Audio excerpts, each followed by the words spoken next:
Meu nome é Maria José Femenias Vieira, eu sou especialista em cirurgia geral e aparelho digestivo, também em psicossomática. No vídeo anterior eu falei para vocês sobre o estresse e as fases de alerta, as fases de resistência e de exaustão. E eu vou continuar nesse tema agora falando sobre os indicadores do estresse. Lembra que eu falei que o nosso corpo ele tem uma parte física, uma parte emocional e uma parte social. Vamos continuar com isso. Então, os indicadores do ponto de vista emocional são uma instabilidade emocional, que pode se manifestar por ansiedade ou depressão, às vezes agressividade e irritabilidade. Hoje em dia, nós vemos as pessoas no trânsito extremamente estressadas. Se você vai na velocidade que deve ser mantida, 50 por hora, tem sempre uma pessoa atrás de você dando sinal do farol.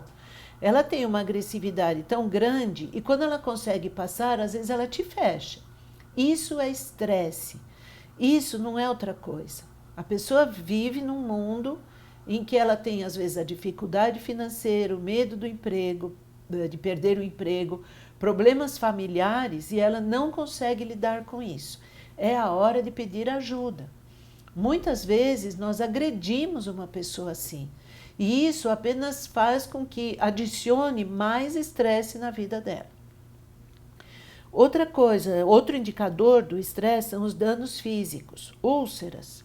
Úlcera de estômago e úlcera duodenal, muito comum. As alterações de alergia, bronquite asmática, às vezes são relacionadas com estresse, principalmente em criança. Criança vai fazer uma prova, alguma coisa, ela tem uma crise, porque isso mexe o emocional e mexe também com a parte física.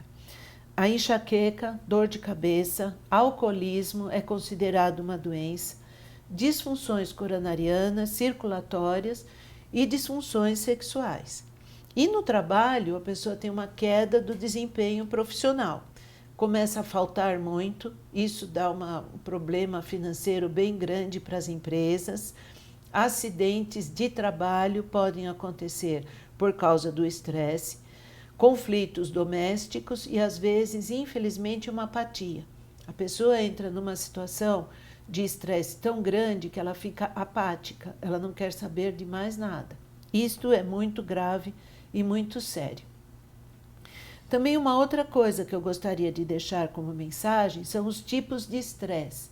Quando nós falamos em estresse, sempre vem uma imagem negativa. Quando uma pessoa está nervosa, quando uma pessoa está trabalhando muito. A falta de trabalho, quando tem pouco esforço, a monotonia, também é uma causa de estresse. Isso você vê em pessoas que se aposentam. A pessoa, às vezes, é até um workaholic.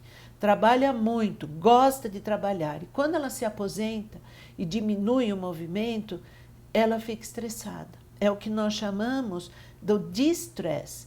E quando tem uma sobrecarga, um esforço, também é chamado de estresse. O ponto melhor é quando tem o equilíbrio, que é a área de melhor desempenho e conforto, que nós chamamos de eustresse. O que causa o estresse? A maior causa é morte de uma pessoa amada. Morte do cônjuge é uma das causas de estresse que a pessoa dizem, né? Porque as pesquisas mostram que aumenta, duplica. Quando morre o cônjuge, quem fica tem mais chance de ter doença, porque é uma mudança muito grande na vida, não só pela perda, mas pelas perdas que vêm junto, como, por exemplo, o costume de passear, o costume que a pessoa tem de viajar, a parte financeira. É uma mudança tão grande que às vezes a mente não dá conta. E a pessoa vem no meu consultório com dor de estômago, com azia, com gastrite, com obstipação, mas por trás está uma dificuldade de lidar com essa situação. Também perda de emprego, super comum hoje em dia, casamento, que é uma coisa boa em geral, e divórcio, que é uma perda também muito grande, é uma mudança significativa da vida. E os fatores que determinam o estresse, como eu falei na primeira aula, ele varia de pessoa para pessoa. O que é estressante para um não é estressante para o outro. Então, por exemplo, personalidade. Tem as pessoas que têm a personalidade tipo A, que são as pessoas que são mais sanguíneas. Quando você fala alguma coisa, ela logo responde. E tem as pessoas do tipo B, que é aquele tipo mais passivo, que ouve alguma coisa e engole. Usa-se o termo engolidor de sapo. Algumas escolas de psicologia e mesmo de psiquiatria, eles não gostam dessa classificação porque ela é muito incompleta, e é mesmo. Mas é uma forma de entendimento. As pessoas que são sanguíneas, elas têm muito mais chance de ter, por exemplo, um infarto agudo, numa hora em que elas estão com muita raiva, estão gritando, e também elas têm a parte da constituição orgânica. Uma pessoa obesa tem mais chance de ter uma doença do que uma pessoa mais magrinha e assim por diante. Uma outra coisa que é importante é a avaliação da percepção. Às vezes a pessoa está estressada com alguma coisa que não é tão grave como ela acha. Lembra que eu pus aquela imagem do dragão e depois um ser humano bem pequenininho? Às vezes a pessoa ela não está vendo a chance que ela tem numa perda de emprego, por exemplo. Às vezes é a chance dela mudar de área. Então, como que a pessoa avalia aquela situação é um dos fatores que determinam o estresse. Outra coisa são as expectativas da pessoa. Nós devemos ter expectativas, mas nós não devemos ter expectativas muito altas. Às vezes em coisas simples, por exemplo, uma festa. A pessoa quer que aquela festa seja uma coisa maravilhosa e depois aquela festa não é tão boa. Ela fica estressada por causa disso. E também em relação às pessoas, uma exigência muito grande em relação aos outros. Isso não é possível acontecer. Isso leva a fatores que determinam o estresse. Do ponto de vista de trabalho, os contextos organizacionais.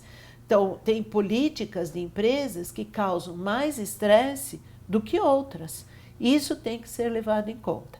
Expectativas do ambiente e como a pessoa tem a estratégia de enfrentamento. Não existe regra. É um dia de cada vez e cada pessoa tem uma forma de enfrentar, mas precisa ser enfrentado. Os problemas que acontecem na nossa vida, os bons e os ruins, eles precisam de uma estratégia de enfrentamento. Quanto mais madura a pessoa, mais fácil de enfrentar as situações. Eu gostaria também de deixar para vocês essa frase que o estresse é o resultado do homem criar uma civilização que ele, o próprio homem, não mais consegue suportar. Quem escreveu isso foi Husserl, foi o estudioso do estresse. Ele era um médico e ele achava que o estresse era causado por uma substância do corpo. Mas, na realidade, depois ele percebeu que não era isso, era uma síndrome geral de adaptação. Eram vários sintomas causados por muitas coisas e ele escreve isso. É uma frase muito interessante. E um dos fatores do estresse que causa doença, e que eu vou falar no próximo vídeo, é o cortisol. O cortisol ele é uma substância produzida pela glândula adrenal e que ela é boa para o nosso corpo. Funciona como um anti-inflamatório, ele ajuda a lidar com o estresse, mas quando ele fica numa situação de estresse muito intensa, ele aumenta muito e retira uma fonte de estímulo que é a glicose. E ele é tóxico, porque ele danifica bilhões de células cerebrais. Então, a pessoa pensa menos, tem menos sinapse, tem menos células que fazem ela ter as estratégias de enfrentamento melhores e destrói os neurotransmissores. Tudo isso, junto com fatores genéticos, ambientais, próprios da pessoa, metabólicos, diminui esse fluxo sanguíneo e causa doenças e a dificuldade de lidar com essas estratégias de enfrentamento. Então, essa é a mensagem que eu queria deixar para vocês nesse vídeo e eu aguardo vocês no próximo. Muito obrigada pela atenção.